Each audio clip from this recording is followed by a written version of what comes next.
कहानी की शुरुआत 1847 में एक राजा से होती है जिसके पास मूर पर्वत से लेकर परवन सागर तक का राज्य था। राजा के पास किसी भी चीज की कमी नहीं थी। उसका एक बहुत ही अच्छा परिवार और एक अपने से ज्यादा प्यार करने वाली प्रजा थी। लेकिन राजा को इन सब चीजों से कोई खुशी नहीं मिल रही थी। उसका मन हमेशा अशांत रहता था जिसकी वजह से उसे रातों को नींद तक नहीं आती थी। राजा अपने मन की शांति के लिए बहुत सारे तीर्थ स्थल और मंदिरों में गया, लेकिन फिर भी उसे अपने मन की शांति नहीं मिली। फिर उसे एक दिन एक पंडित ने कहा, तुम्हारे पास सब कुछ है पर माँ की ममता और पिता का आशीर्वाद नहीं। अगर तुम्हें अपने मन की शांति प्राप्त करनी है तो तुम्हें अकेले किसी ऐसी चीज को ढूंढना होगा जो तुम्हें तुम्हारे माँ की ममता और पिता का आशीर्वाद दे सके, जिससे तुम्हारे मन को भी शांति मिल जाएगी। जिसके बाद राजा उस पंडित की बात को मानकर एक सफर पर निकलता है, लेकिन किसी भी मंदिरों या गुरुओं के पास जाकर भी उसे अपने मन की शांति नहीं मिलती है। इसलिए राजा जंगल की तरफ निकल जाता है। जंगल में प्रवेश करते ही उसे एक आवाज सुनाई देती है और ये आवाज गग्गरा की थी। राजा उस आवाज से डरता तो नहीं है, बल्कि उसे लगता है कि उसे माँ की ममता अपने पास बुला रही है। राजा जब उस आवाज के पास जाता है तो वहाँ पर उसे एक पत्थर दिखाई देता है, जिसे देखकर उसकी आंखों में आंसू आ गए। अब यहाँ पर उसे अपने मन की शांति प्राप्त हो गई थी। तभी यहाँ पर गांव वाले भी आ जाते हैं। राजा उनसे इस पत्थर को अपने साथ ले जाने के लिए कहता है, पर गांव वाले राजा से कहते हैं कि आप हमारे राजा हैं, आप जो चाहे वो ले जा सकते हैं, पर हम अपने देव को तुम्हें नहीं दे सकते। लेकिन राजा यहाँ पर उनसे फिर से देव को अपने साथ ले जाने के लिए विनती करता है। तभी यहाँ गाँव वालों में से एक आदमी पर देव अवतरित होते हैं। देव राजा से कहते हैं कि मैं इस गाँव का पंजुली हूँ, अगर मैं तुझे सुख शांति दूं तो तू इन्हें बदले में क्या देगा। राजा उनसे कहता है, आपको जो चाहिए वो सब कुछ दे दूंगा। जिसके बाद देव यहाँ जोर से चीखते हैं और राजा से कहते हैं, जहाँ तक मेरी ये आवाज जा रही है वहाँ तक की जमीन तुम्हें गांव वालों को देनी होगी। राजा इस बात के लिए फौरन मान जाता है। जिसके बाद देव उसे कहते हैं कि मेरे साथ उग्र रूप गुलिका भी है, मैं तुम्हें तुम्हारे आने वाली पीढ़ी को सुख शांति दूंगा, लेकिन अगर तुम बाद में कोई गलती करते हो तो हो सकता है कि मैं तो तुम्हें माफ कर दूं, पर गुलिका तुम्हें माफ नहीं करेगा। राजा ने देव की बात मानी और वो देव को अपने साथ ले आता है और उसे अपने घर पर स्थापित कर देता है। तब से राजा ने अपना पूरा जीवन सुख शांति से बिताया। जिसके बाद ये कहानी सीधे 1970 में टेक प्लेस करती है।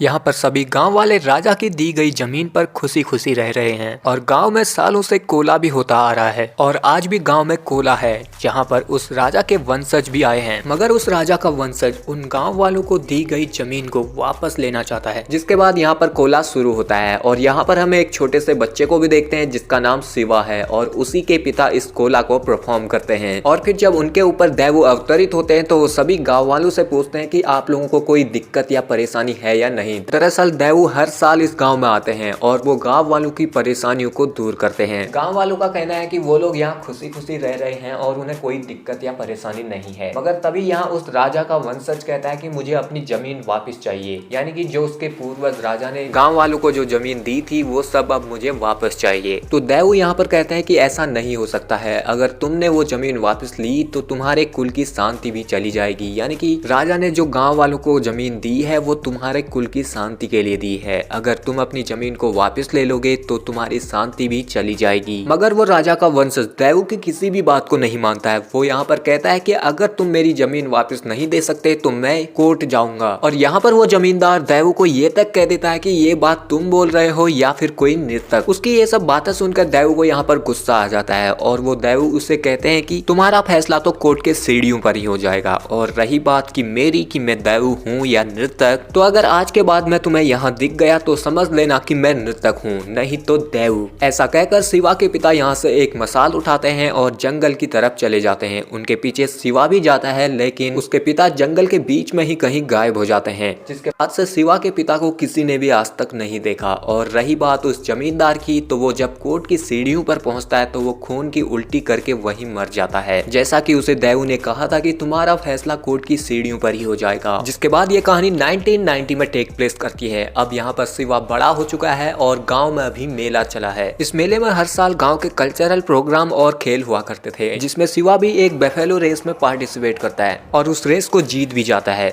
बट यहाँ पर राजा का वंशज भी आया होता है, यानी कि जो राजा का पोता था जो मर गया था कोर्ट की सीढ़ियों पर, उसका बेटा भी इधर आया है और ये अब इस गाँव का जमींदार है। इसलिए उसके तलवे चाटने वाला सुधाकर बेफेलो रेस में बेईमानी करके जमींदार के बेफेलो को जिता देता है। और जब शिवा को इन बातों का पता चलता है तो तो वो उस लैंडलॉर्ड यानी कि जमींदार के ही लोगों के साथ लड़ने लग जाता है, जिसके बाद वो जमींदार शिवा को ही वो मेडल और पुरस्कार दे देता है और अपने लोगों को बेईमानी करने के लिए डांटता है। और यहाँ पर हमें पता लगता है कि शिवा उस जमींदार के लिए ही छोटे मोटे काम किया करता था, जैसे कि जंगल से पेड़ों को काटना या फिर जानवरों का शिकार करना। अब अगले दिन शिवा अपने दोस्तों के साथ जंगल में शिकार करने के लिए जाता है, लेकिन जाने से पहले उन्हें इंस्पेक्टर मुरली दिखाई देता है, जो कि इस जंगल का फॉरेस्ट ऑफिसर है और वो गांव वालों को वहाँ के पेड़ वगैरह काटने के लिए रोक रहा होता है। वो कहता है कि बिना मेरे इजाजत के इस जंगल से आप लोग कुछ भी नहीं ले जा सकते। तो इस बात पर शिवा की इंस्पेक्टर के साथ नोकझोंक हो जाती है, जिसके बाद शिवा शिकार करने के लिए जंगल में चले जाता है अपने दोस्तों के साथ। यहाँ पर वो एक सुअर का शिकार करता है और जब ये लोग रात में सो रहे होते हैं तो यहाँ पर शिवा के सपने में एक दैविक सुअर आता है, जिसे देखकर शिवा डर जाता है और वो अपनी माँ के पास सो जाता है। अगले दिन जब वो सुबह होती है तो उसकी माँ को पता चलता है कि उसने सुअर का शिकार किया है, जिससे वो उसे गुस्सा आ जाता है और वो शिवा को मारने लगती है। दरअसल उसकी माँ नहीं चाहती थी कि शिवा सुअर का शिकार करे,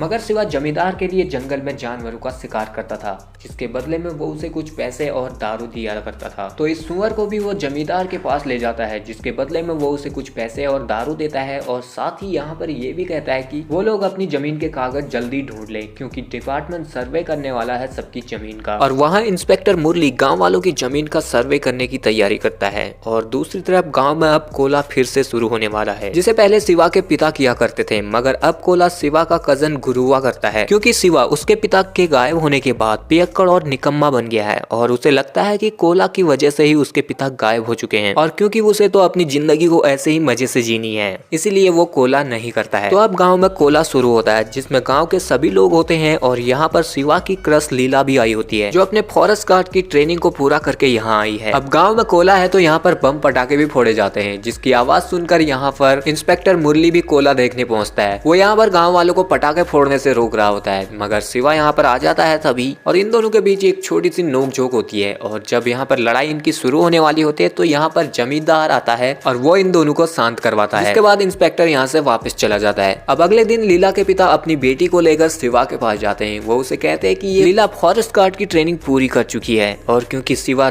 जमींदार के काफी क्लोज है तो वो शिवा से कहते हैं कि तुम जमींदार से बात करके लीला को इसी गाँव में ड्यूटी ज्वाइन करवा दो। जिसके बाद शिवा जमींदार से बात करके लीला को इसी गाँव में ड्यूटी ज्वाइन करवा देता है। अब लीला की नौकरी के पहले ही दिन इंस्पेक्टर फॉरेस्ट एरिया को नापने के लिए गांव में पहुंचता है। वो यहाँ पर गांव वालों से कहता है कि हम सरकार के आदेश पर इंक्रोचमेंट भी रिपोर्ट करने वाले हैं, यानी कि जिसके भी घर इलीगल एरिया में है या फिर इलीगल तरीके से बने हैं, वो उन सब की रिपोर्ट सरकार को देगा। उसकी इन बातों को सुनकर गांव वालों को कुछ ज्यादा समझ में नहीं आता है, इसलिए वो गांव वाले पुलिस वालों के साथ लड़ने लग जाते हैं। और जब इस बात का शिवा को पता चलता है तो वो पुलिस वालों के साथ हाथापाई शुरू कर देता है, मगर इंस्पेक्टर मुरली उसे अपने गन दिखाकर शांत करता है और एक जगह बांध देता है। जिसके बाद वो सुधाकर के आदमी के साथ मिलकर इंक्रोचमेंट एरिया वाली जमीन को खोदकर मार्क कर देते हैं। अब इस घटना से सभी गांव वाले पूरी तरह से दुखी हो जाते हैं और उन्हें लग रहा होता है कि उनसे उनकी जमीन को छीना जा रहा है।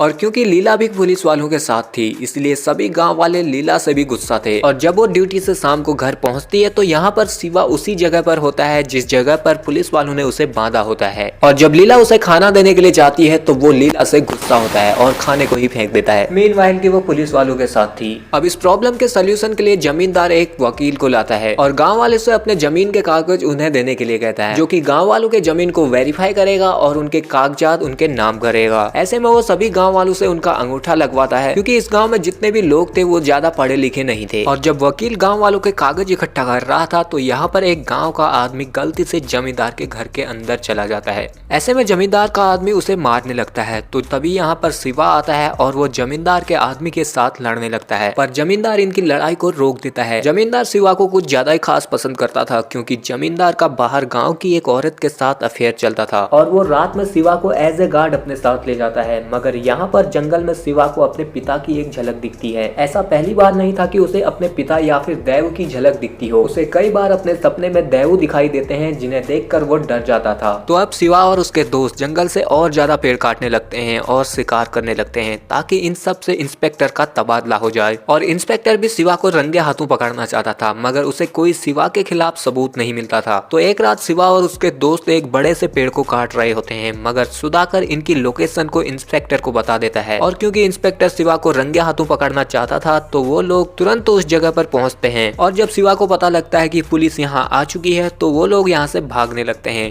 पर शिवा की पेड़ काटने वाली आरी उसी पेड़ पर रह गई थी और शिवा उस आरी को निकालने के लिए जाता है, तभी हड़बड़ी में वो पेड़ सीधे पुलिस की गाड़ी के ऊपर गिर जाता है, जिससे उस गाड़ी में बैठे सभी लोग घायल हो जाते हैं। अब इस घटना के बाद शिवा के ऊपर अटेम्प्ट टू मर्डर का केस लग जाता है और ऐसे में वो अपने दोस्तों के साथ जंगल में छिपकर रहने लगता है। पुलिस अब उसे हर जगह ढूंढ रही थी, इसलिए शिवा छुप छुप कर अब गाँव में आया करता था। पर एक बार वो लीला से मिलने के लिए गाँव में आता है तो पकड़ा जाता है, जिसके बाद वो और उसके साथियों को जेल में डाल दिया जाता है। और फिर उसी रात गुरुवार रात में एकदम से उठता है और जमींदार को कॉल करता है। वो यहाँ पर जमींदार से कहता है कि तुम्हें ही अब सब कुछ ठीक करना है और जमींदार उसे कहता है कि वो सब कुछ ठीक कर देगा। अगले दिन जमींदार कहीं जा रहा था और रास्ते में उसे गुरुआ दिखाई देता है, जिसे वो अपने साथ एक जगह पर ले जाता है, जहाँ पर वो गुरुआ को एक जमीन दिखाता है और उसे कहता है कि तू देव का काम बहुत ही निष्ठा से कर रहा है, तो मेरे दिल की ये तमन्ना है कि मैं तुझे इसमें से 5 एकड़ जमीन दे दूं, यानी इसमें से 5 एकड़ जमीन में तेरे नाम कर दूं। गुरुआ उसकी ये बातें सुनकर शॉक्ड हो जाता है। वो जमींदार से सीधा पूछता है कि आपको मुझसे कुछ चाहिए क्या? तो यहाँ पर जमींदार उसे हंसकर कहता है कि तुझसे मैं क्या ही लूंगा। जिसके बाद उसी रात को गांव में एक गाड़ी आती है और एक लाश को उसी जगह पर फेंक के चली जाती है जहाँ पर कोला हुआ करता था, और ये लाश थी गुरुआ की। वहाँ दूसरी तरफ उसी रात शिवा को जेल में देव दिखाई देते हैं, जो कि रो रहे होते हैं।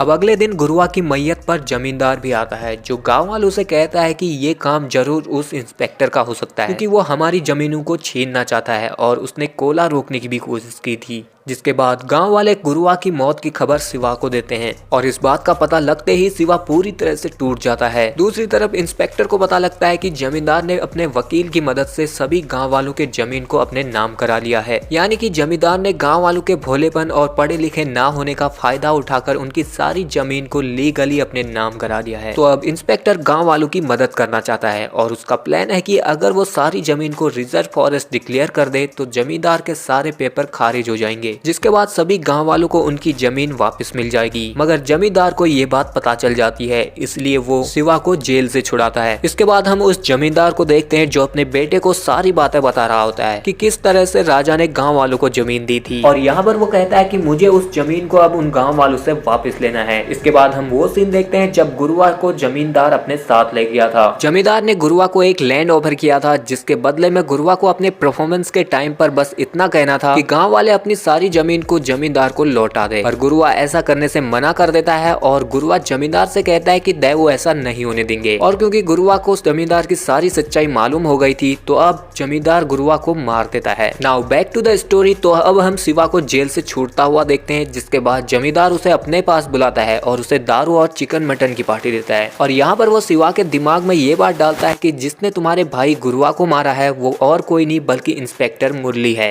ये सुनकर शिवा गुस्से में तुरंत लोहार के पास जाता है और अपनी तलवार को धार देने लगता है, जिससे कि वो फॉरेस्ट ऑफिसर मुरली को मार सके। लेकिन यहाँ पर लोहार शिवा को बताता है कि जिस दिन गुरुआ की मौत हुई थी उसने जमींदार के साथ उसे देखा था और वापस आते वक्त जमींदार अकेला आ रहा था, यानी कि गुरुआ को जमींदार ने ही मारा है। शिवा इस वक्त नशे में होता है क्योंकि उसने थोड़ी देर पहले ही दम मारा था, पर जमींदार के जो लोग थे उन्होंने लोहार को शिवा को ये बात बताते हुए सुन लिया था, इसलिए वो लोग शिवा को मारने के लिए उस पर हमला कर देते हैं। मगर शिवा इस लड़ाई में इन सभी पर भारी पड़ता है और जमींदार के सभी लोग यहाँ से भाग जाते हैं, जिसके बाद उसे लोहार की कही हुई सारी बातें रियलाइज होती हैं और उसे अब कंफर्म हो जाता है कि गुरुआ का खून जमींदार ने ही किया है। इसके बाद शिवा जमींदार को उसके घर में ही जाकर उसे धमका के आ जाता है। इसके बाद हम शिवा को गांव की तरफ वापस आता हुआ देखते हैं और रास्ते में उसे अचानक से देव दिखाई देते हैं, जिससे उसका एक्सीडेंट हो जाता है। यहाँ पर उसके सामने एक मसाल होती है। शिवा जब उसे पकड़ता है तो उसे यहाँ पर एक दैविक सुअर दिखाई देता है, जो कि हर बार उसके सपने में आया करता था। और जब शिवा उसका पीछा करता है तो वो उसी जगह पर पहुंचता है जहां पर से उसके पिता गायब हो गए थे। यहाँ पर उसे देवू की आवाज सुनाई देती है, जो कि उसका मार्गदर्शन करते हैं। जिसके बाद शिवा गांव में पहुंचता है और यहाँ पर इंस्पेक्टर मुरली भी आया था, जो गांव वालों से कहता है कि अगर हम सभी जमीन को रिजर्व फॉरेस्ट डिक्लेयर कर देते हैं तो जमींदार के सभी कागज खारिज हो जाएंगे, जिसके बाद कोर्ट में अर्जी देकर आप लोगों को आपकी जमीन मिल जाएगी। वहाँ जमींदार डिसाइड करता है कि वह पूरे गाँव वालों को ही मार देगा, इसलिए वो कई सारे लोगों को गाँव में लेकर पहुँचता है और गाँव वालों पर हमला कर देता है, जिसके जवाब में गाँव वाले भी लड़ते हैं। यहाँ पर गाँव वालों के साथ शिवा और इंस्पेक्टर भी थे, जिसके बाद यहाँ पर काफी देर तक लड़ाई चलती है जिसमें कई सारे लोग मारे जाते हैं। पर जमींदार तो यहाँ पर मजे ले रहा था, वो खुद गन से कई लोगों को मार दे रहा था, जिसमें वो अपने भी आदमियों को मार दे रहा था। इस लड़ाई के दौरान शिवा का एक दोस्त भी मारा जाता है, जिसके बाद शिवा गुस्से में जमींदार की तरफ बढ़ता है, पर जमींदार का एक ताकतवर आदमी शिवा को रोक लेता है और वो उसकी गर्दन को पकड़कर उसे हवा में ही लटका देता है। अब यहाँ पर ऐसा लगता है कि शिवा भी मर चुका है, जिसके बाद जमींदार का वो आदमी शिवा को उठाकर फेंक देता है और उसका सर एक पत्थर पे जा टकराता है। ये पत्थर दरअसल वही होता है जो कि राजा की कुल की शांति के लिए था। अब शिवा के मरने के बाद जमींदार अपनी जीत का जश्न मनाता है और वो गांव वालों को काफी उल्टा सीधा बोलने लगता है। तभी हम देखते हैं कि देवा शिवा के सर के ऊपर जोर से चिल्लाते हैं, जिसके बाद शिवा तुरंत खड़ा हो जाता है। पर शिवा अब नॉर्मल नहीं था, उसे देखकर लग रहा था कि उसके ऊपर गुलिका आ चुके हैं, जो जमींदार के सभी लोगों को एक एक करके मार देते हैं। ये पूरा ही सीन एक सुपर नेचुरल सीन जैसा दिख रहा था। जमींदार के सभी लोगों को मारने के बाद शिवा के थ्रू गुलिका जमींदार से कहते हैं कि तुमने इतने सारे पाप किए हैं तो तुम अब बच नहीं सकते। हो सकता है कि पंजूर्ली देवा तुम्हें शायद माफ कर दे, पर मैं नहीं करूंगा और तुम्हारे खून से मैं इस मिट्टी को सींचूंगा। ऐसा कहकर वो जमींदार को मार देते हैं।